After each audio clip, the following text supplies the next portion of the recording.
At the very same time that America refused to give the Negro any land, through an act of Congress, our government was giving away millions of acres of land in the West and the Midwest, which meant that it was willing to undergird its white peasants from Europe with an economic floor.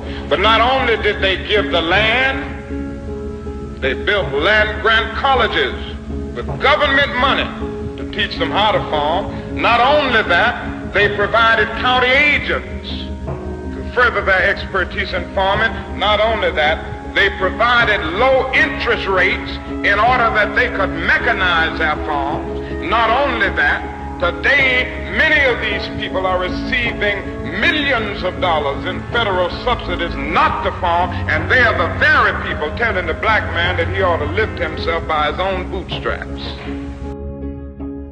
In 2020, the United Nations Human Rights Chief, Michelle Bachelet, said, behind today's racial violence, systematic racism, and discriminatory policies lies the failure to acknowledge and confront the legacies of the slave trade and colonialism. She stressed the need to make amends for centuries of violence and discrimination, including through formal apologies, truth-telling processes, and reparations in various forms. We are people. These things were perpetrated by people. And it's not the demonization of anybody, it's just the acknowledgement of the truth. We cannot sit here and act like these things didn't happen just because we don't want to offend people. For the stolen land and the killing of Native Americans, in 1946, Congress created the Indian Claims Commission to compensate Native Americans for the loss of territories. In the 1980s, the United States government awarded about $1.3 billion to Native American groups. In 1988, the United States government passed the Civil Liberties Act in order to make restitution to Japanese Americans with respect to losses resulting from their internment and ill treatment at the hands of the U.S. authorities during World War II. Black ministers in Savannah, Georgia met with General William Sherman and other Union leaders.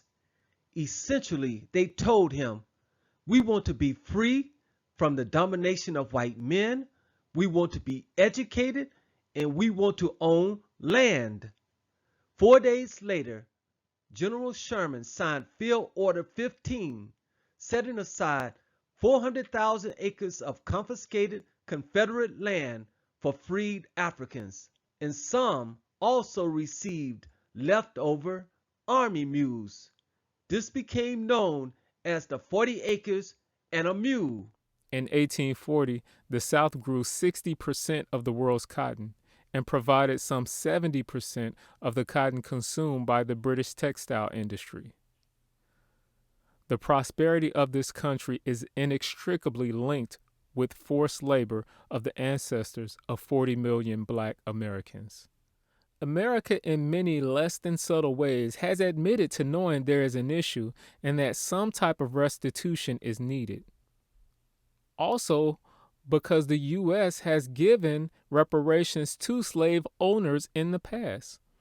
On April 16th of 1862, President Abraham Lincoln, of all people, signed a bill emancipating enslaved people in Washington.